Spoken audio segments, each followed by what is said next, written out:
Radio Kantipur, radio राष्ट्रको।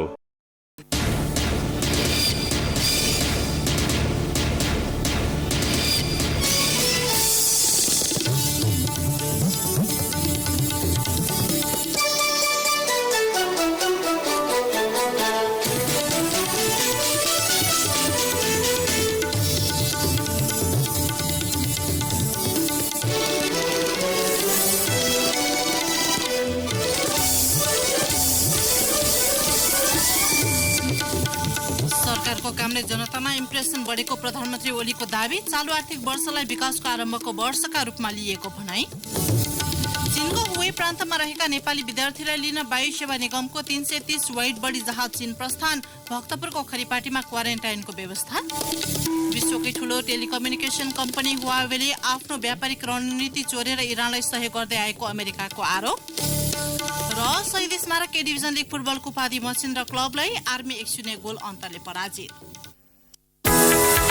Star hospital अब 24 घण्टा इमर्जेन्सी सेवा एवं बिहान 8 बजेदेखि बेलुकी 8 बजेसम्म डाक्टरहरूको परामर्श सेवा प्रदान गर्ने बहुआयामिक सुविधा सम्पन्न तपाईहरूको आफ्नै हस्पिटल स्टार हस्पिटल सानीपहाड Lalitpur. Phone number 5550-197 5550-198। Star Hospital, compassionate care with comfort. मेरो सिटिजन्स बचत खाता आधुनिक प्रविधिको साथ मेरो उन्नति र प्रगतिमा सिटिजन्स बैंकको हात। ढुक्क छु म आज पाए सिटिजन्स बैंकको साथ।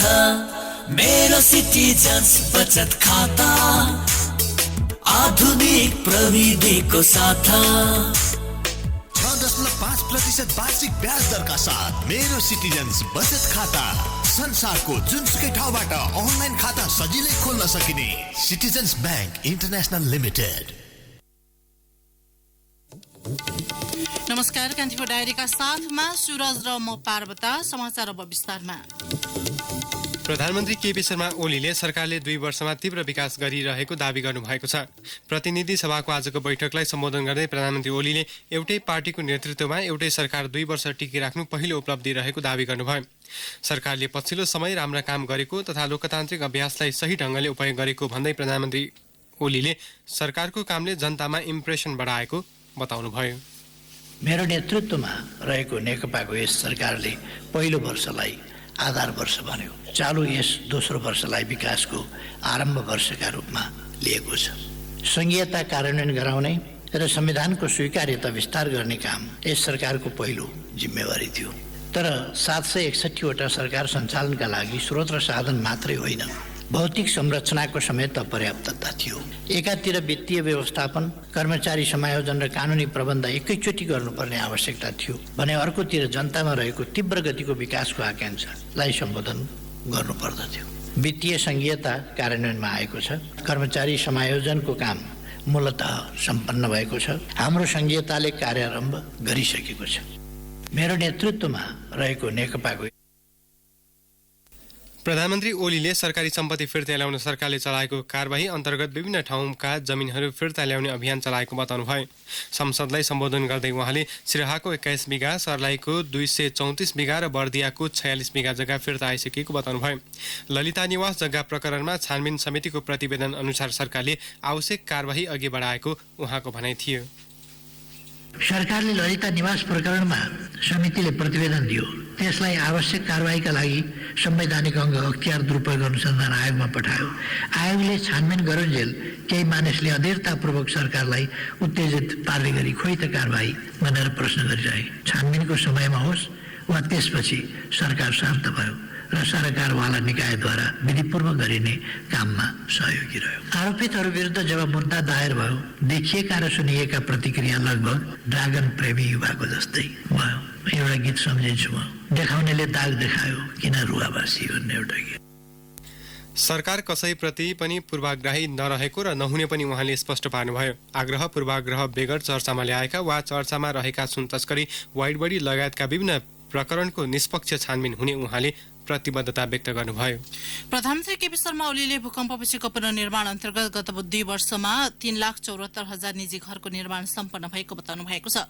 प्रतिनिधि सभाको बैठकलाई सम्बोधन गर्दै उहाँले 300 बढी सरकारी भवन, 2,600 बढी विद्यालय भवनहरू बनेको उल्लेख गर्नुभयो। 325 पुरातात्विक सम्पदाहरूको पुनर्निर्माण सम्पन्न भएको भन्दै रानी पोखरीको पुनर्निर्माण तीव्र गतिमा भइरहेको उहाँको भनाइ थियो। ऐतिहासिक धरहरा र रानी पोखरीको पुनर्निर्माण तीव्र गतिमा भइरहेको छ, जो बाहिरबाट देख्न सकिने गरी प्रगति छ। सामाजिक सुरक्षा कार्यक्रमको दायरा बढेको र विभिन्न 8 प्रकारका सामाजिक सहायताका कार्यक्रम सञ्चालित रहेको उहाँले दावी गर्नुभयो। 2 वर्ष अवधिमा श्रमिकको पारिश्रमिकमा 39% वृद्धि भएको उहाँको भनाइ थियो। सामाजिक सुरक्षा कार्यक्रमको दायरा बढेको छ। अहिले विभिन्न 8 प्रकारका सामाजिक सहायताका कार्यक्रम सञ्चालित छन्। यसबाट करिब 1 करोड जनता समेटिएका छन्। यस अवधिमा श्रमिकको पारिश्रमिकमा 39% वृद्धि भएको छ। प्रधानमन्त्री ओलीले जनताका लागि विभिन्न कार्यक्रम अघि बढाइएको भन्दै संविधानलाई सर्वोपरि बनाउन 55 वटा नयाँ कानून र 13 वटा ऐन खारेज गरेको उल्लेख गर्नुभयो। उहाँले कुनै न कुनै बहानामा सरकारलाई कमजोर बनाउने काम भइरहेको गुनासो समेत गर्नुभयो। यसैबीच नेपाल कम्युनिस्ट पार्टी नेकपाको नेतृत्वमा सरकार गठन भएको 2 वर्ष पूरा भएको छ। संघीय निर्वाचन सम्पन्न भएको भएसँगै 2074 फागुन 3 गते नेकपा अध्यक्ष केपी शर्मा ओलीको नेतृत्वमा सरकार गठन भएको थियो। इतिहासकै शक्तिशाली भनिएको सरकारले जनअपेक्षा अनुसारको काम गर्न नसके भन्दै पछिल्लो समय भने आलोचना भएको छ। चुनावी घोषणापत्र र सरकार गठन भए लगतै गरिएका बाचा पूरा नभएको तथा 2 वर्षको कार्यकालमा सरकार अलमलिएको टिप्पणी भइरहेको छ। खास गरी यातायात क्षेत्रको सिन्डिकेट अन्त्य, तुइन व्यवस्थापन, खाद्यान्नमा आत्मनिर्भर, राष्ट्रिय परिचय पत्र र गरिबी परिचय पत्र वितरण जस्ता काम 2 वर्षभित्र सक्ने भनिए पनि पूरा हुन सकेको छैन।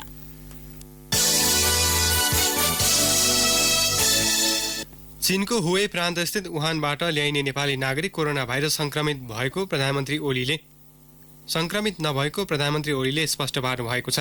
भाइरस संक्रमित नभए पनि बाटोमा ल्याउँदा संक्रमित हुन सक्ने भन्दै भक्तपुरको क्वारेन्टाइनमा राखिने उहाँले बताउनुभयो। कोरोना भाइरसका बिमारी नेपालले ल्याएको छैन। कुनै देशमा बिमारी भयो भने त्यो निको नभइकन ल्याउन पाइँदैन। त्यो बिमारले नछोएका विद्यार्थीहरूलाई जाँच गरेर ल्याएका हौँ। बिमार छैन उनीहरू। कदम कदाचित बाटामा पनि संक्रमण भोग्यो भनेर क्वारेन्टाइनमा राख्नु पर्यो। नेपालमा 77 वटा जिल्ला छन्, त्यसमध्ये कहीँ त राख्नु पर्ला। अनि डाक्टर पनि नभएको, हस्पिटल पनि नभएको, कहीँ पनि नभएको कहाँ लगेर कुनामा लगेर राख्ने? त्यो त भएन। अलिकति अनुकूलता सुविधा भएका ठाउँमा राख्नु पर्यो। यसैबीच कोरोना भाइरस प्रभावित चीनको हुवेई प्रान्त स्थित वुहानमा रहेका नेपाली विद्यार्थी लगायत 182 जनालाई सरकारले स्वदेश ल्याउँदैछ। नेपाल वायु सेवा निगमको 330 वाइड बडी विमान अपराह्न चीनका लागि प्रस्थान गरिसकेको छ। चीनिया समयअनुसार बेलुका 9 बजे वुहान विमानस्थलमा अवतरण हुने र वुहानबाट स्थानीय समयअनुसार रातको 11 बजे नेपाली नागरिकलाई लिएर विमान काठमाडौँ फर्कनेछ। सो विमान भोलि बिहान 2:15 काठमाडौँमा अवतरण हुनेछ। विमानस्थलबाट सिधै उनीहरूलाई क्वारेन्टाइन स्थल भक्तपुरको खरिपाटीमा लगिनेछ। त्यसका लागि 5 वटा बस र 5 वटा एम्बुलेन्स परिचालन हुने स्वास्थ्य मन्त्रालयले जनाएको छ। त्रिभुवन अन्तर्राष्ट्रिय विमानस्थलमा उत्रिएदेखि खरिपाटी पुगुन्जेल पनि विशेष प्रोटोकल लागू हुने स्वास्थ्य तथा जनसङ्ख्या मन्त्रालयका प्रवक्ता महेन्द्र श्रेष्ठले जानकारी दिनुभयो। पहिलो काम उहाँहरूले स्वास्थ्य त्यहाँ जाँच हुन्छ। उहाँहरूको बसाइको व्यवस्था कसरी गर्ने भन्ने कुरा छुट्याइएको छ। यदि बाटोमा कसैले ज्वरो आयो अथवा केही टाउको दुख्यो भने कहाँ राख्ने भन्ने त्यो पनि छुट्याइएको छ। हरेकलाई मास्क लगाउन सुझाव गरिएको छ। उहाँहरू सबैलाई हातको लागि सेनिटाइजरहरू उपलब्ध गराउने व्यवस्था गरिएको छ। क्रुहरूको सुरक्षा लगायतका सबै कुराहरूको प्रोटोकलहरू तयार भएको छ र त्यही अनुसार उहाँहरू आउनुहुन्छ। आइसकेपछि त्रिभुवन अन्तर्राष्ट्रिय विमानस्थलमा त्यो प्लेन अलि छुट्टै बस्छ। त्यो प्लेनबाट झर्ना साथ फेरि उहाँहरूको स्वास्थ्य परीक्षण हुन्छ। स्वास्थ्य परीक्षण पश्चात उहाँहरू कसैलाई कुनै रोग लागेको छ अथवा ज्वरो आयो, कसैलाई टाउको दुख्यो, कसैलाई चाहिने खोकी लाग्यो भने उहाँहरूले हामीले एम्बुलेन्समा राखेर अस्पतालतिर लग्छौँ। उहाँहरूले कसैलाई केही पनि छैन भने उहाँहरू बस चढ्नुहुन्छ र क्वारेन्टाइन स्थलमा जानुहुन्छ र क्वारेन्टाइनमा पनि कसरी बस्ने, के गर्ने भन्ने कुरा सबै प्रोटोकलहरू तयार भएको छ। त्यो कुरा उहाँहरूले जानकारी गराइन्छ। त्यो लगायतका क्रुका मेम्बरहरू पनि सर्टेन टाइमसम्म क्वारेन्टाइन बस्नुहुन्छ। 8 दिन जति उहाँहरू बस्नुहुन्छ। क्वारेन्टाइन र आइसोलेसन भनेको चाहिँ कसरी बुझ्न सकिन्छ सामान्य अर्थमा? आइसोलेसन भनेको जसलाई रोगको चिन्ह र लक्षणहरू शंकास्पद रोग हो। रुगाखोकी लाग्न साथ कोरोना हुन सक्दैन। जस्तो हामीले अहिले 24 जनाले शंका गर्यौं, 23 जना नेगेटिभ भएको छ, 1 जना मात्रै पोजिटिभ हो। कुनै पनि ज्वरो रुगाखोकी लागेको र चाइनाबाट आएको, खास गरी हुबेबाट आएको छ भने उहाँहरूले हामीले शंका गर्छौं। त्यस्ता शंकास्पद बिरामीहरू आइसोलेसनमा बस्नुहुन्छ अस्पतालमा र उहाँहरूको परीक्षण हुन्छ। शंकास्पद ठाउँबाट आएको मान्छेहरूलाई जसलाई कुनै पनि रोग छैन, कुनै पनि परीक्षणबाट केही देखेको छैन र उहाँहरूले कुनै पनि चिन्हहरू लक्षण देखेको छैन, तर कीटाणुहरू शरीरभित्र पसेर भोलिका दिनहरू देखिन सक्ने अवस्था हुने हुनाले उहाँहरूलाई क्वारेन्टाइनमा राखिन्छ। आइसोलेसनका लागि चाहिँ कतिवटा हस्पिटलमा कतिवटा बेड कसरी तयारी अहिले गर्नुभएको छ? आइसोलेसनको लागि खास गरेर 179 लगभग 200 वटा बेडहरू तयार छ 23 वटा काठमाडौँ भित्रको अस्पतालहरूमा। त्यो भन्दा पनि खास गरेर अब अहिले मुख्य गरेर टेकु र पाटनमा आइसोलेसन राखिएको छ र त्यत्रो धेरै संख्यामा अहिले आइसोलेसन राख्नुपर्ने अवस्था देखिँदैन। खरीपार्टीमा चाहिँ क्वारेन्टाइनको लागि व्यवस्था गरिएको छ भन्ने कुराहरू आएको छ होइन सर? अब त्यो व्यवस्थापन चाहिँ कहाँसम्म पुर्याउनु भयो? व्यवस्थापनहरू सबै सम्पन्न भइसकेका छन्, त्यहाँ केही होइन।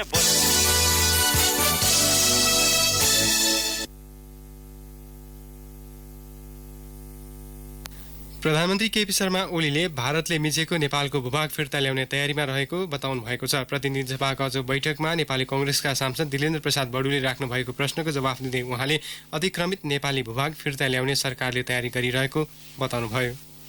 काली नदीको मुहानको बारेमा, लिम्पियाधुरा क्षेत्रको बारेमा, लिपुलेक र कालापानीको बारेमा तथ्य प्रमाणहरूले यी क्षेत्रहरू नेपालका हुन् भनेर देखाएको छ र ती भूभाग फिर्ता लिन हामी कूटनीतिक प्रयास गरिरहेका छौँ। फलान दिन वार्ता गर्छु भनेर एकतर्फी भन्ने कुरा होइन, दुईतर्फी सहमतिका साथ वार्ताको माध्यमबाट यस समस्याको समाधान गरिनेछ। अहिलेको सरकार कुनै अनुचित सम्झौता गर्दैन, त्यसमा स्पष्ट रहन म आग्रह गर्न चाहन्छु। हामी भूभाग नै फिर्ता ल्याउने तयारीमा छौँ भने नक्सा छाप्ने कुरा त के भयो र? नक्सा त तुरुन्तै छापिन्छ। अर्को प्रसङ्गमा प्रधानमन्त्री ओलीले निर्मला पन्त बलात्कार र हत्या घटनाका दोषी अब उम्किन नसक्ने बताउनु भयो। दोषी उम्कन सम्भव नरहेको उहाँको भनाइ थियो। प्रतिनिधि सभाको आजको बैठकमा आज विशेष सम्बोधन गर्दै उहाँले भन्नुभयो, निर्मला हत्याकाण्डलाई जतिसुकै गिजोल्न र अपराधी जोगाउन अनेकौं हटकण्डा प्रयोग भए पनि अन्ततः दोषी उम्काउन अब सम्भव छैन। पक्राउ परी अपराधीले कानुनी कटकरामा उभिनै पर्नेछ। गत वर्षको साउन 10 गते कञ्चनपुरकी 14 वर्षीय बालिका निर्मलाको बलात्कारपछि हत्या भएको थियो। सरकारले दोषीलाई अझै कानुनी कार्यवाहीमा ल्याउन सकेको छैन। कान्तिपुर डायरीमा अब ब्रेकको पालो। कान्तिपुर डायरीमा अब बाँकी प्रसङ्ग। रेडियो कान्तिपुरले वरिष्ठ लोकगायक एवं संकलक जयनन्द लामालाई आज विशेष सम्मान गरेको छ। सलाम जिउँदो इतिहास कार्यक्रम अन्तर्गत लामासँग भलाकुसारीका साथै चर्चित कलाकारले उहाँका गीतहरूको प्रस्तुति दिएका थिए। जनजीवनभित्रको लोक संस्कृति र लोकभित्रको जीवन खोज्न आफ्नो समग्र जीवनै समर्पित गरेका लामा संगीतज्ञ मात्रै नभई कुशल अभिनेता र चलचित्र निर्देशक पनि हुनुहुन्छ। गाउँपाखाबाट टपक्क टिपिएका अर्ग्यानिक लोकगीतका संकलक लामा एवं लोकस्रष्टा लामाको सम्मानमा आज किरण केसी, टिका भण्डारी, यमन श्रेष्ठ, सुभाष मोक्तान, राज सागर, बेनुप छेत्री र राधिका भण्डारीले प्रत्यक्ष प्रस्तुति दिएका थिए। एक सामग्री। कुनै पनि सफल व्यक्तिका लागि आफ्नो उचाइ बचाउनु र सम्बन्धित क्षेत्रमा दत्तचित्त भएर लागिरहनु दुवै चुनौतीपूर्ण हुन्छ। दुवैमा अब्बल साबित भएको नाम हो वरिष्ठ लोक गायक एवं संकलक जयनन्द लामा।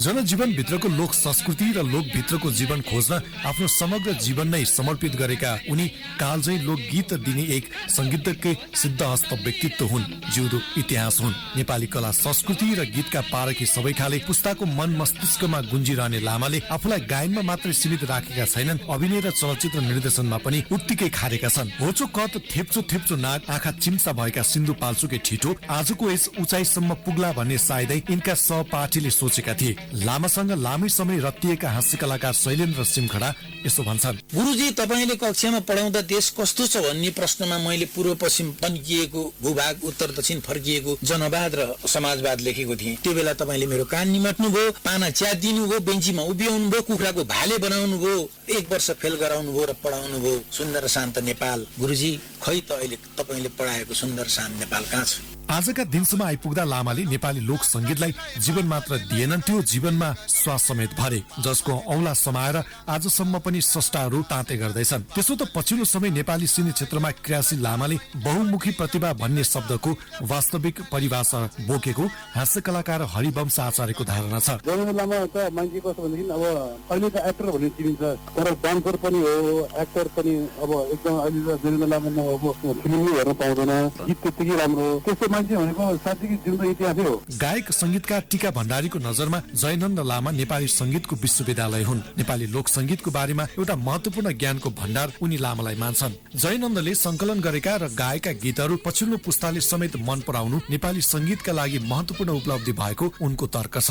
मेलोडी किङ, नातिकाजी, शिवशंकर, तारादेवी जस्ता स्रष्टाहरू अत्यन्तै थोरै बोल्नुहुन्थ्यो, तर सृजनाहरू धेरै गर्नुहुन्थ्यो, धेरै गाउनुहुन्थ्यो। त्यस्ता व्यक्तित्वलाई पनि हँसाउनुहुन्थ्यो, नचाउनुहुन्थ्यो, मन्त्रमुग्ध बनाउनुहुन्थ्यो, रमाइलो गर्ने व्यक्तित्व र सँगसँगै आफ्नो गीतमा पनि एउटा त्यो रमाइलोको पाटो जहिले पनि जीवन्त रह्यो, अविस्मरणीय छ, ऐतिहासिक छ। बीचमा केही सुस्ताएको नेपाली लोक संगीतले अहिले भने सही बाटो समातेकोमा प्रफुल्लित छन्। यिनी पुराना र नयाँ स्रष्टा बीचको सम्बन्धको तालमेल मिलाएर अघि बढे लोकगीतको क्षेत्र मात्रै नभई समग्र नेपाली संगीतले आगामी दिनमा थप छलाङ मार्ने आशा यिनी व्यक्त गर्दछन्। आफ्ना पुराना दिन सम्झँदै लामा भन्छन्, अग्रजको आशीर्वादले नै नयाँ पुस्ताले सही मार्गदर्शन प्राप्त गर्छ।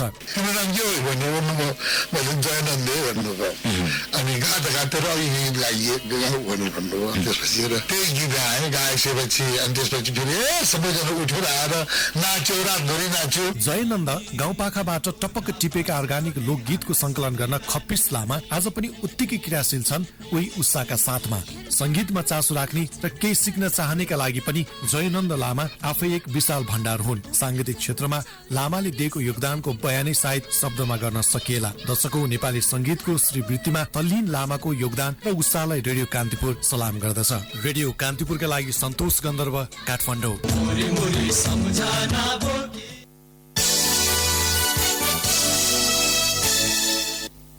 प्रदेश एक सरकारले संघीयता कार्यान्वयनका साथै जनतामा आशा र विश्वास जगाउनु 2 वर्षको मुख्य उपलब्धि भएको बताएको छ। प्रदेश एक सरकारले आयोजना गरेको दोस्रो वार्षिक उत्सवमा मुख्यमन्त्री शेरधन राईले संघीयता कार्यान्वयनका लागि तयार पारेको संरचनाले संघीयताको भावना अनुसार जनताको आकांक्षा पूरा गर्न दरिलो आशा र विश्वास जगाउनु अहिलेसम्मको मुख्य उपलब्धि भएको बताउनुभयो। प्रदेश संरचना बलियो बनाउँदा मात्र संघीयता प्रभावकारी हुन्छ भन्ने मर्म र बुझाइ सहित आफूहरू प्रादेशिक संरचना बनाउन केन्द्रित भएको उहाँले बताउनुभयो। मोरङ, मकवानपुर, सिराहा र सिन्धुलीमा भएका सवारी दुर्घटनामा 5 जनाको मृत्यु भएको छ। मोरङको बुढीगंगा गाउँपालिका 1 ढाटी स्थित सड़कमा टिप्पर र मोटरसाइकल ठोकिँदा मोटरसाइकल चालक सप्तरीका 28 वर्षीय हरेराम शाह र मोटरसाइकलमा सवार सिराहाका 24 वर्षीय मोहम्मद अजिर रैनको मृत्यु भएको हो। मकवानपुरको मनहरी गाउँपालिका 6 सुनाचुरीमा ट्रक अनियन्त्रित भई दुर्घटना हुँदा 1 जनाको मृत्यु भएको छ। ट्रकमा सवार रूपन्देहीका 27 वर्षीय अकबर खानको उपचारका क्रममा मृत्यु भएको प्रहरीले जनाएको छ। यस्तै सिराहाको मिर्चय नगरपालिका मलहनिया चोकमा बसले मोटरसाइकललाई ठक्कर दिँदा 1 जनाको मृत्यु भएको छ। मृत्यु हुनेमा मोटरसाइकल चालक 55 वर्षीय सुफिलाल यादव छन्। सिन्धुलीको कमलामाई नगरपालिका 11 स्थित सड़कमा ट्र्याक्टरको ठक्करबाट पैदल यात्री जय बहादुर वाइवाकी 4 वर्षीय छोरी यस्तरको मृत्यु भएको छ। संखुवासभाको चैनपुर नगरपालिका 1 गुफा पोखर स्थित दोभानीबाट विस्फोटक पदार्थ सहित प्रतिबन्धित नेत्र विक्रम चन्द समूहका 5 जना नेता कार्यकर्ता पक्राउ परेका छन्। पक्राउ पर्नेमा चैनपुर नगरपालिका 4 का सन्तोष तामाङ, अजय शेर्पा, सभापोखरी गाउँपालिका 3 की एलिना राई, भोजपुरको सडानन्द नगरपालिका 10 की प्रभात तामाङ र ताप्लेजुङको तातोपानी गाउँपालिका 1 का निम नेम्बा शेर्पा छन्। उनीहरूको साथबाट प्रहरीले सकेट बम 1 थान, रेडबुल बम 1 थान र प्रतिबन्धित चन्द समूहका दस्तावेज फेला पारेको छ। यस्तै विस्फोटक तथा आगजनी घटनामा संलग्न रहेको अभियोगमा संखुवासभा प्रहरीले प्रतिबन्धित चन्द समूहका 2 जना कार्यकर्तालाई पनि पक्राउ गरेको छ। पक्राउ पर्नेमा चैनपुर नगरपालिका 4 का 41 वर्षीय अजित राई र 20 वर्षीय समिन राई रहेका छन्। चैनपुर नगरपालिका 3 पोखर स्थित एन्सेलको इन्भर्टरमा गत माघ 12 गते कुकर बम विस्फोट गराई आगजनी भएको अभियोग उनीहरूमाथि छ। कान्तिपुर डायरीमा अब धनकोटा डायरीको पालो। धनकुटा डायरीमा विनोद घिमिरेको नमस्कार। मर्मतका लागि कालीगढ पाउन छाडेपछि धनकुटामा परम्परागत शैलीका झिङ्गटी घर मासिने गएका छन्। कालीगढ र झिङ्गटी पाउन छाडेपछि झिङ्गटीको छानो भएकाहरूले समेत पुराना घर मासेर जस्ता पाता र ढलानयुक्त आधुनिक शैलीका घर ठड्याउन थालेका हुन्। आधुनिकतासँगै झिङ्गटी र त्यस्ता घरमा प्रयोग हुने ऐतिहासिक काष्ठकला समेत हराउँदै गएको प्रति बुढापाका चिन्तित छन्। पर्यटकीय स्थल धनकुटाको भेडेटार र नाम्जेमा सञ्चालित होटल रेस्टुरेन्ट तथा होमस्टे सञ्चालकले आगन्तुक पाहुनाका लागि छुट सहितका अफर उपलब्ध गराउने भएका छन्। नेपाल भ्रमण वर्षलाई लक्षित गरी भेडेटार र नाम्जेका होमस्टे सञ्चालक होटल रेस्टुरेन्ट व्यवसायीले स्वदेशी तथा विदेशी पाहुनालाई बास र खानाको बिलमा 20% सम्म छुट दिने भएका हुन्। भ्रमण वर्षमा आन्तरिक र बाह्य पर्यटकको आगमन बढाउन यस्तो अफर उपलब्ध गराइएको होटल एसोसिएसन भेडेटारका अध्यक्ष जितेन्द्र रुमदालीले जनाए। नजिकैका वनबाट काठ दाउरा उपलब्ध हुन छाडेपछि मूलघाटमा दाह संस्कारका लागि दाउरा अभाव हुन थालेको छ। वरिपरिका वन समुदायलाई हस्तान्तरण गरिएपछि ती वनबाट सुक्खा तथा ढलापडा काठ दाउरा पाइन छाडेको विश्रान्ति आश्रम व्यवस्थापन समितिका महासचिव जनार्दन घिमिरेले बताए। वर्षायाममा तमोर नदीले बगाएर ल्याएका दाउरा किन्न पाइने भए पनि हिउँदका महिनामा दाउरा पाउन मुस्किल पर्ने गरेको घिमिरेको भनाइ छ। धनकुटा नगरपालिका वडा नम्बर 1 ओकमालुङमा रहेको ऐतिहासिक लुङदाङ गुफा अवलोकनका लागि स्थानीय र छिमेकी जिल्लाका पर्यटकको भिड लाग्न थालेको छ। सीमान्तकृत 8 फरिया जातिको ऐतिहासिक धरोहरका रूपमा रहेको गुफा अवलोकन तथा गुफासँग जोडिएका तथ्य संकलन र अध्ययनका लागि आगन्तुक र शोधार्थीहरूको उपस्थिति बाक्लिन थालेको हो। हवस् त धनकुटा डायरी आजलाई यति नै। विनोद घिमिरे बिदा चाहन्छु। नमस्कार। जिल्ला डायरीपछि कान्तिपुर डायरीमा पुनः ब्रेकको पालो। अब आर्थिक प्रसङ्ग। राजस्व अनुसन्धान विभागको टोलीले सुनसरीको खनार स्थित बाबा फ्लोर मिल र विराटनगरमा रहेको कार्यालयमा छापा मारेर कागजपत्र नियन्त्रणमा लिएको छ। उद्योगको उत्पादन र बिक्रीको परिमाणमा मेल नखाएको र उत्पादित मध्ये 70% भन्दा बढी सामान VCTS बिल बिना बिक्री गरेको आशंकामा विभागले छापा मारेको हो। उद्योगले उत्पादन गरेका मध्ये 30% मात्र VCTS मार्फत बिक्री गरेको र 70% सामान नक्कली बिल मार्फत बिक्री गरेको पाइएपछि विभागले कारबाही गरेको हो। उद्योगले आफ्ना उत्पादन नारायणघाटबाट घाटसम्म पुर्याउँदा बाटोमा नक्कली बिलमा सामान बिक्री गरेको पाइएको विभाग स्रोतले जनाएको छ। 2.5 दशकदेखि सञ्चालनमा रहेको सो उद्योगले नक्कल बिल मार्फत करोडौं राजस्व ठगी गरेको पाइएको विभागले जनाएको छ। अब शेयर धितोपत्र बजारमा यो साता करिब 6 अर्ब रुपैयाँ बराबरको कारोबार भएको छ। साताभर कुल 175 कम्पनीका 1,66,14,588 किता शेयर किनबेच भए, जस अन्तर्गत 5,84,41,40,00,000 रुपैयाँ बढीको कारोबार भएको नेपाल स्टक एक्सचेन्जले जनाएको छ। साताको पहिलो दिन गत आइतबार 13.70 अङ्कले घटेको नेप्सेमा कुल 173 कम्पनीका 25,50,266 किता शेयर किनबेच भए, जस अन्तर्गत 95,04,00,000 रुपैयाँ बराबरको कारोबार भए। सोमबार 4.28 अङ्कले उकालो लागेको नेप्सेमा कुल 175 कम्पनीका 93,32,00,000 रुपैयाँ बराबरको कारोबार भयो भने 23,60,584 किता शेयर किनबेच भए। मंगलबार 17.11 अङ्कले बढेको नेप्सेमा कुल 175 कम्पनीको 39,96,877 किता शेयर किनबेच भए भने 1,53 करोड रुपैयाँ बढीको कारोबार भयो। बुधबार 4.60 अङ्कले बढेको नेप्सेमा कुल 173 कम्पनीका 1.5 अर्ब रुपैयाँ बराबरको कारोबार भयो भने 39,86,769 किता शेयर किनबेच भए। साताको अन्तिम दिन गत बिहिबार नेप्से परिसूचक 1.39 अङ्कले घट्यो। अन्तिम दिन कुल 172 कम्पनीको 37,20,092 किता शेयर किनबेच भयो भने 1,77 करोड रुपैयाँ बढीको कारोबार भएको नेपाल स्टक एक्सचेन्जले जनाएको छ। अब अन्तर्राष्ट्रिय प्रसङ्ग। विश्वकै ठूलो टेलिकम्युनिकेसन कम्पनी हुवावेले आफ्नो व्यापारिक रणनीति चोरेर इरानलाई सहयोग गर्दै आएको अमेरिकाले आरोप लगाएको छ। इरानले अमेरिका विरुद्ध गर्दै आएको हमलामा हुवावेको संलग्नता रहेको अमेरिकाको कानुनी अधिकारीलाई उद्धृत गर्दै रोइटर्सले उल्लेख गरेको छ। हुवावेले इरानमा जडान गरेको विभिन्न उपकरण मार्फत सरकार विरोधी प्रदर्शन चर्काउँदै आएको अमेरिकाको आरोप छ। हुवावेले आफ्नो प्रविधि मार्फत गुप्तचरको काम गर्दै आएको भन्दै गत वर्ष अमेरिकाले यसलाई व्यापारिक कालो सूचीमा राखेको थियो। आफूमाथि लागेको आरोपको खण्डन गर्दै हुवावेले भने व्यापारिक प्रतिस्पर्धामा आफूलाई कमजोर पार्न अमेरिकाले यस्तो आरोप लगाएको बताएको छ।